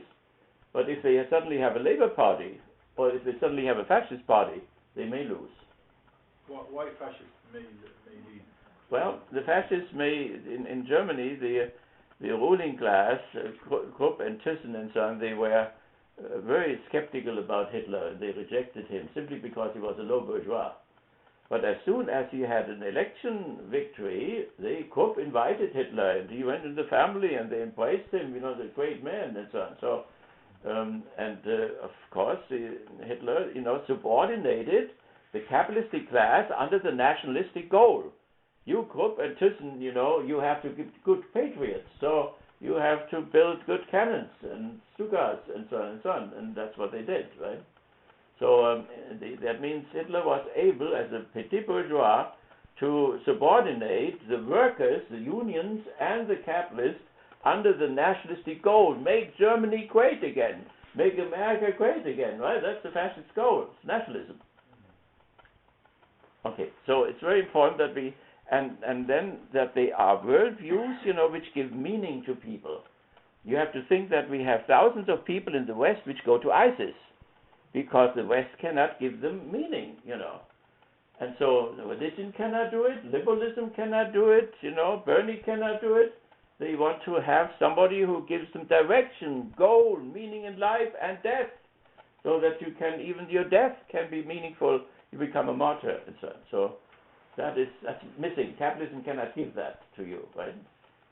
So, and capitalism is in such not a worldview as such, It's the worldview is rather liberalism or neoliberalism or Roosevelt liberalism and so on. So that's the worldview where people say, I can also make it. I can also become a capitalist. I just have to pull myself together. I don't have to be lazy. If I'm lazy, I get in the slums and so on. That's all liberalism. And people have that in their heads. It's internalized in the schools, in the churches, and so on. So that's how they operate. Therefore, it's so important not to say this is an old man, this is a woman. It doesn't matter. What matters is what is the worldview, and in what shape is it? Because liberalism has been attacked already by 1827 in the First Depression, because as an atomistic theory, it could not deal with collective problems. And up to today, it has this problem. It cannot deal with 40 million old people. They think you give it to each of them individually, whatever. They don't know how to deal with the slum people, They cannot deal with collective things. They say, we give you the opportunity, to become bourgeoisie, So they put armor, all these people are little working class boys. They put them into Harvard and make them into a black bourgeoisie or so. And then they function very well. He functioned very well, Didn't nationalize anybody. Okay. So, but nevertheless, right, left, and center now, right? That is, so these are the competing things, and we see the other things. So the critical theory is on the left. It has this determinate negation. But there are other people who are on the left. Marxism is on the left, and all kinds of humanists. Freud is on the left too. So psychoanalysis, who is not a Marxist whatsoever. So that's the left. Then you have the center. Toynbee, for instance, in England, the historian, he would be a center man. So they have a conservative content, but sometimes they may become dialectical for a little while. And Hans Küng, for instance, a great theologian in Germany, he would be a center guy who would be mainly on the conservative content, but sometimes he would say there's a new paradigm coming and so on. Then he uses it a little bit and then he gives it up again. And when you have the right, their dialectics is completely tabooed. So Hitler hated every dialectics guy like we do here. So they just confused him. And the Jews or the communists came at night and discussed with him and taught dialectically. His head was turning around, and then he says, I told them everything. And in the morning they come up again and they say the same shit again which they told me yesterday, and so on. They cannot learn anything. So that enraged him, and the anger came up simply because of their method. And so we have the same thing, right? Because we are on the right. We are not fascists, but we don't like the method, we like the content. So Hegel was the genius who could keep both of them together. But according to the Frankfurt School, in the end, the dialectical method lost out over the system. And the same thing happened under red fascism, where the dialectics did not move, and when Gorbachev tried to do that, he failed bitterly. The whole thing fell back into all these different nationalities and so on, and the catastrophe was complete. And that this guy there now in Moscow, the Putin, he has several communist parties on one side, he has several fascist parties on the other side, and he tries to steer some kind of a middle course, which has been very successful. So he has nationalistic elements, we want to get together. This shameful thing of 1989 has to be, we have to overcome this horrible thing, we fell for it, and Gorbachev is a loser, and so on. So there are these nationalists, that's how it takes the wind out of the fascists, and then on the other side he has some social arrangements, takes the wind out of the communists. So he has to do a very delicate balancing act, and he does very well. He has a lot of population, 80% or so behind him. That may change, but at the moment at least. Okay, so these are the three things then, and we don't have to decide where we stand or whatever, but we only want to see where the critical theory stands. Critical theory is not on the right, critical theory is not in the center, critical theory is on the left, and if they could have worked the old generation, they would have developed a new Leninism, they would have developed a new Communist Manifesto, which would be adequate to the further development of capitalism. It's not really liberal capitalism anymore with small things. It is oligopolies, it's huge international corporations for which the national governments are too weak to get them under control, and so on. So that's a completely different situation from what Marx faced.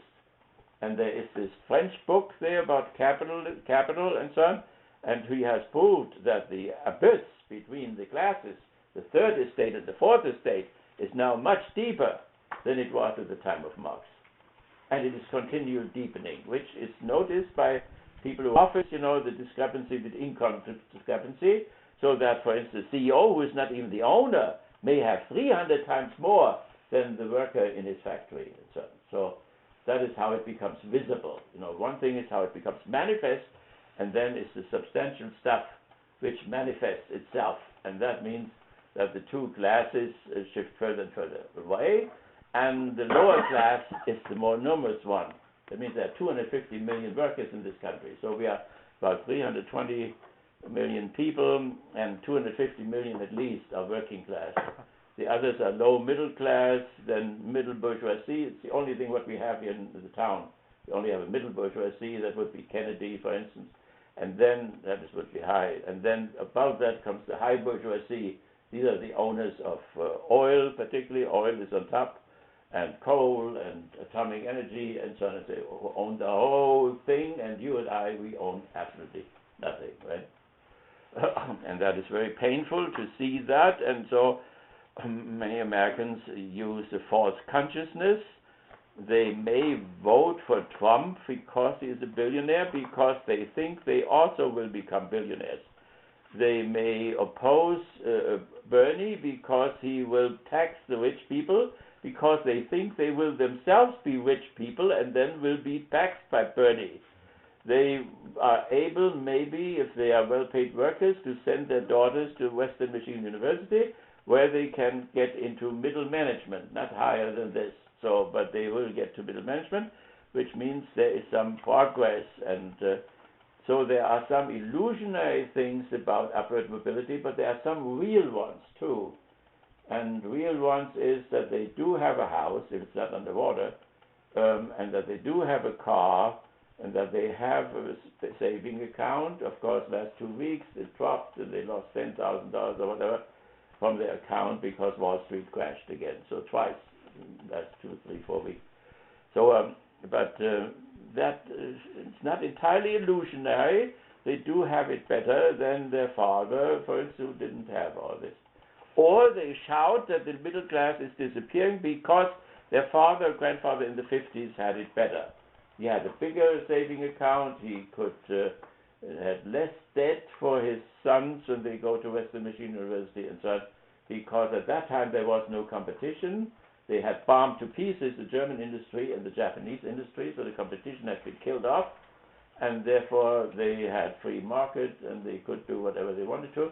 But when the competition came back in these two countries, then, of course, things became strained here, and this is what is expressed on the right, on the fascist right, and it's expressed on the left. Okay? So now this is called a little bit different now today. So the Hegelian right is called, these are the positivistic people, right? So positivism comes from Kant. Your whole sociology department is a Kant sociology department. So Kant was a great philosopher with Hegel almost at the time, and he developed the name sociology, he developed the name positivism, and he developed the idea of a sociological priesthood which would know what society is like and which could give direction where society has to go. So in terms of a sociological technology, so to manipulate society so that it remains stable and progresses in welfare and so on and so on. So that is social engineering. And then you have, on the left, you have the Praxis Philosophy. It's called the Praxis Philosophy because they emphasize not so much ideas or whatever, but the action, doing things and so on. So Dewey, for instance, a great American schoolman for education, very important, he changed from Hegelianism to pragmatism. Pragmatism means you do act according to high ethical values as long as it works. But if it doesn't work, you throw it out and you act against unethical values now. The main thing is it works. Sermon on the Mount, does it work or doesn't it work? If it doesn't work, as long as it works, it's okay. If it doesn't work, then you use it still as an umbrella or an appearance, But behind it, you do the exact opposite. This is what the world does all the time. Huh? This is what the world does all the time now. Well, Everybody not everybody is a pragmatist, but we had one here, our president, whom we fired, the woman, she was a pragmatist, right? So she came with high ideals, and then when they didn't function, she did less high ideals. Judith Bailey. Judith Bailey, she was country, fired. the policy, international policy nowadays is based on this idea. It depends, if you have bourgeoisie making the policies, then they may be pragmatic, and it's possible that Marxists or whatever become pragmatists too, promise you some social something, and then they find out it doesn't work, and then they do exactly what the enemies do.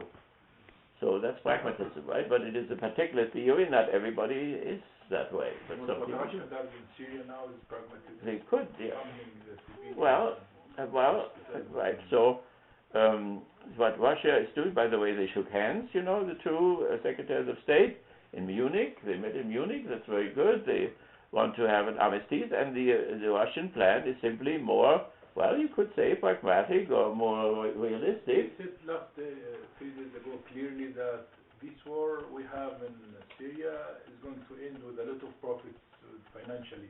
Oh yes, well, I mean they are for profit, yeah, but that's not the only thing. Prime See, Minister of Russia said it immediately.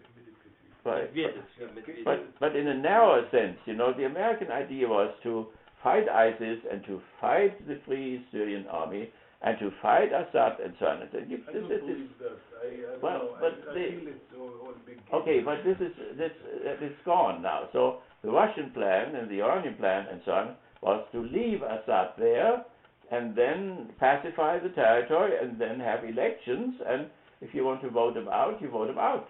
That is a much more rational plan, and obviously we have given in. So that's what they do now, right? So they will now pacify the territory as much as possible and all fight against ISIS or whatever ISIS will do. And but that the main territory, they have also now humanitarian help to many places which the government attacks. They kill civilians. Most of Russian, they strike on civilians. Most of their strikes are. But they all have, what is it called? Lateral. Aleppo. Huh? Aleppo just a couple days ago. Yeah. What? Aleppo, yeah, right. That's Aleppo what happened. was bombed. But the Russians bombed, and then 2 American bombers appeared too, and they bombed too. So they bombed different people in the same city, and so on. So it's a horrible, chaotic situation. But the Russians, the plan of the Russians and the Iranians was to keep Assad there, and we wanted to have him out and the opposition out, and it didn't work. Our thing didn't work, and so we now go the Russian way. And until the territory is pacified, they have sent all kinds of trucks in now who go to these beleaguered places so that people get something to eat and some water again and so on, and then they hope that this will be stabilized to some extent, and then they can have election and people can then decide themselves if they want to have Assad or not. So, but the main thing for us, is that the history has moved away from Europe and has moved into the Slavic and the American world. In that sense, they are, what do we call that, exceptional. Both are exceptional, as Rome was exceptional, as Britain was exceptional. The Greeks were exceptional, and the Egyptians were also exceptional ones, but they are not exceptional any longer because history has moved away from them, right? Whoever is in the niche remains in the niche and will never come out. And if they try, like Israel, suddenly to have David's or Solomon's empire again, then they will just have a big mess. And Hitler does the same, then he has a big mess, right? You cannot come too late. And history has moved over you, you are gone. So you can still live well, you can have a good economy, like in China or so, but or Switzerland or so, but you don't make history anymore. The others make history for you. And the Russians and the Americans are not only in Syria, they're all over the place. So They were in Kosovo, and they were everywhere. But wherever it burns, the Europeans cannot help themselves anymore, and these two are coming in with their bombers and their... Putin is trying to make a history again for Russia. That is past. He's trying to get back the history that Right, because it has moved.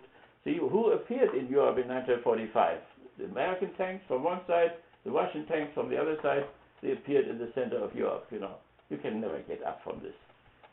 So, and that it has remained, because the Russians remained in the eastern part and the Americans remained in the western part. The one occupied this, the other one occupied that. Europe is finished. They were finished already 200 years ago. And Hitler's fascism's great mistake was to believe that one could do still by 1940 what the British did 200 years earlier in India and what we did in Central and South America and the Philippines and so on. It was simply too late. That means the bourgeoisie is coming to its end, right? But this is finished. This idea was very clear in my camp. He is all the time saying. Right, yeah, you could have read it all there, what he planned, you know. But it was ingenious. I mean, fascism gives people meaning, you know. That's the meaning. Conquer their territory, colonize the Russians, you know, and 4 million people from all the 28 European states now, which are now the European Union, they all marched there and wanted to conquer atheistic Bolshevism, you know, but take the Volga and take the Dnieper and divide it all up, you know, Kiev and then Moscow and then Leningrad and organize the whole thing, you know, in terms of districts under German soldier farmers and Slavs who would be nicely fed and would be put on birth control. Everybody would reproduce once, like it is here. And then, you know, they would have stabilized the hotels. That was the plan. And millions of people moved according to that plan, you know, and shouted and heiled all over the place. It was all too late, right? And so is liberalism is too late, right? It's finished as well. So, okay, so these are the competing theories. We have then the center and we have the right, and on the right we have a great competing theory, and that is Parsons. That means structural functionalism. The whole country is governed according to structural functionalism. Let me tell you, if I had a blackboard, I could make it a little bit better.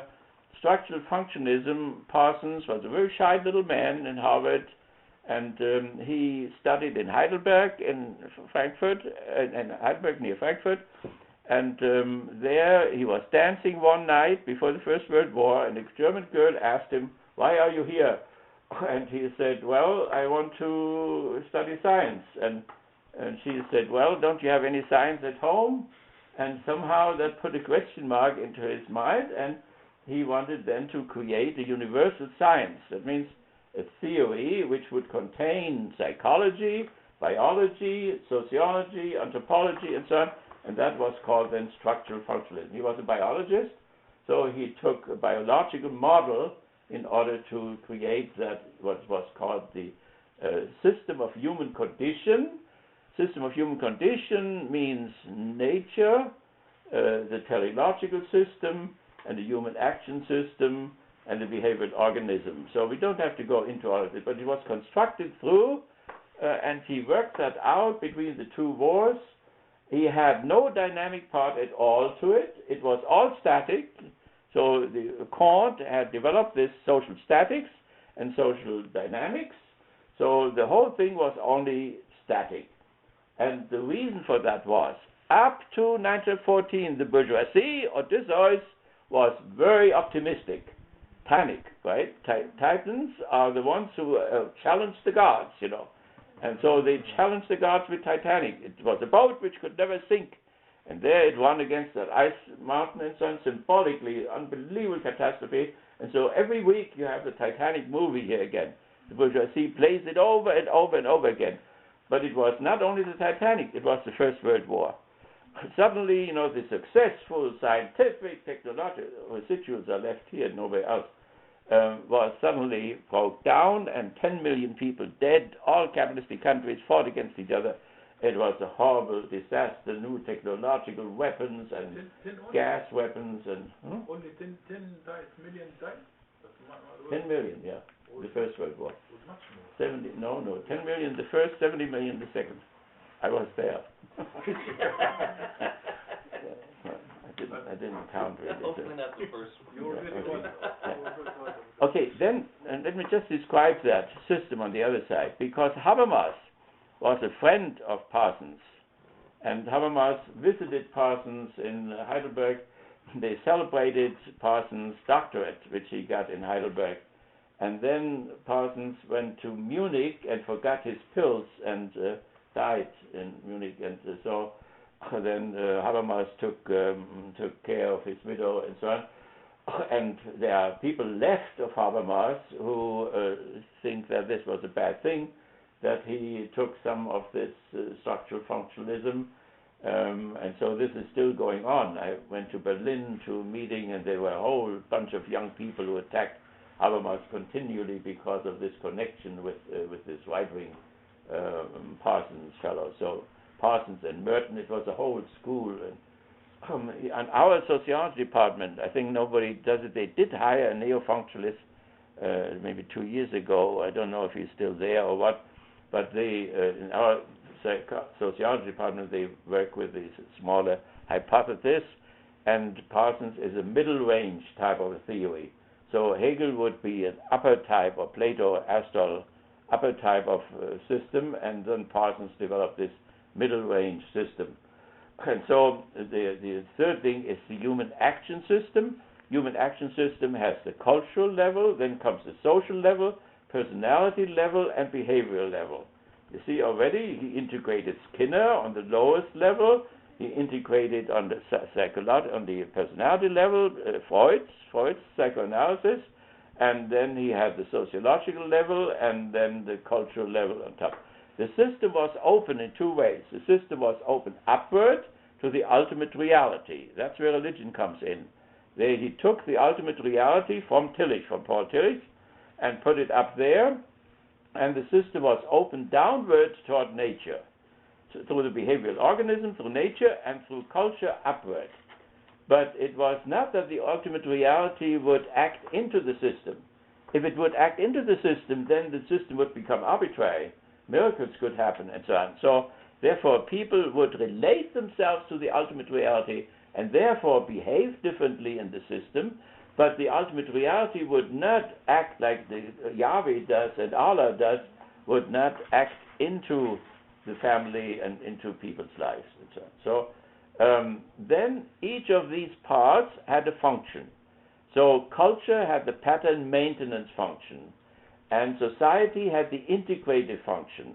So society, the family for instance, would connect the values and ideas of the culture and would internalize it into the children in the school system and in the family and so on. So an integrated system, then we would have the goal attainment system would be the personality, and the adaptive system, digging the ditches and so on, that would be the behavioral organism. So it's structures, and it's a functional, and it is biological, because all organisms have a pattern maintenance system, have a attainment system, have an adaptive system, and so on. So he took it over from biology and applied it to, so it's a form of naturalism and positivism and so on. But there was no system of social dynamics, and the students then of the 70s forced him to have such a system. So he took then Darwin, and he refined Darwinism and had a Darwinistic system, according to which there was a primitive society first, and then there was archaic society, then was historically intermediate society, that would be Egypt and the whole Near East, historically intermediate society, and then the modern society, and then he stopped.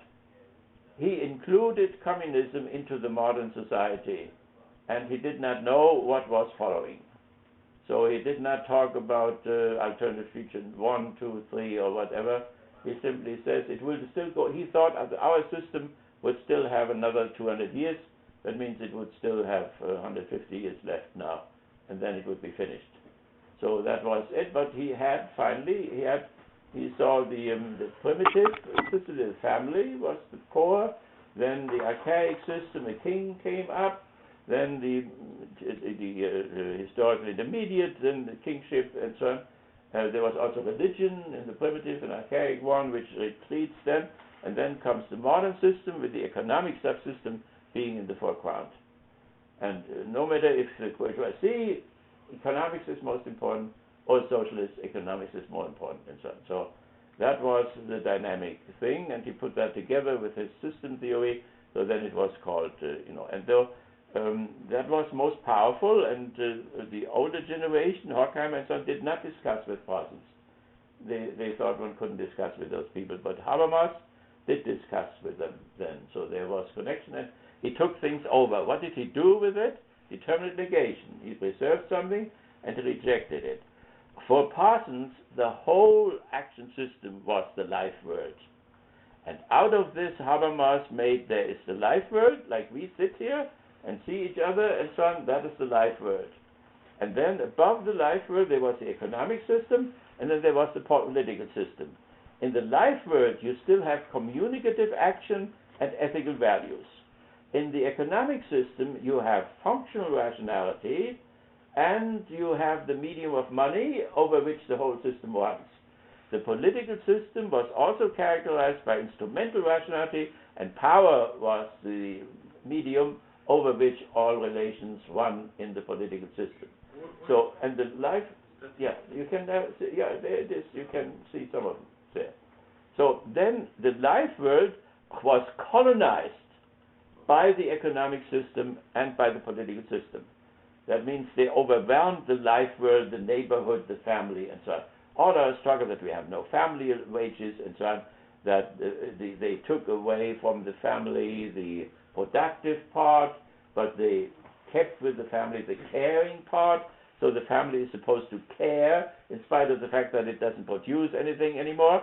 The production happens in civil society, so the civil society now has to pay for the education of the children or has to give family allowances, and if it doesn't do that, then you have the disaster which you have here. Rudy? Yes. It's 1:45. Did you? Okay, so that is the end. So, but last word is then, so where Habermas then becomes his own, you know, he determinately negates Parsons, and then when the economic and political system colonizes the life world, then movements come up. So that's the theory of movements. Movements come up, feminism, peace movement, ecology movement, and these movements move against this colonization. That means they want to push back the colonization of the life world. So that is where the dynamic part comes in, and where Habermas then is with, you know, wants a more rational societies, with the student movement, and so on, you know, where the critical theory is open for all these different movements. And all these movements have in common that they are turning against the colonization of the life world. So it's an inner colonization. It's not the colonization of Egypt by the Western powers, or of Saudi Arabia, or Africa colony, and so on. It's not external colonization. It's the internal colonization. It's the colonization of the life world of people in America, in their neighborhood, are colonized by the economic system and by the political system, and have to resist that, and they can only resist it through movement. So people hope that Bernie will turn into a movement, a socialistic movement, which will push against the colonization of the state system, and will create a Labour Party, or will make the Democratic Party into a Labour Party, and so on. So a movement can do that. A movement is an ad hoc type of a thing. The government, of course, has the bureaucrats, so they have a very tremendous static power, while the movements come from below. They have to be paid, like Wall Street, take over Wall Street movement, and the other one, what is this? This other movement, the right-wing movement, there, the Tea Party? The Tea Party movement, and so on. These are movements, you know, which then try to modify state power, push back state power. The old liberal sense, the state is only the night watchman, you know, that should be small. At the same time, they want to have a big army. You cannot have a weak state with a big army, and then it becomes all confusing and so on. But that is the Habermasian theme. So we have a guy who is on the left, who at the same time is in discourse with the right and learns from the right. Right? That's why he's such a peaceful person.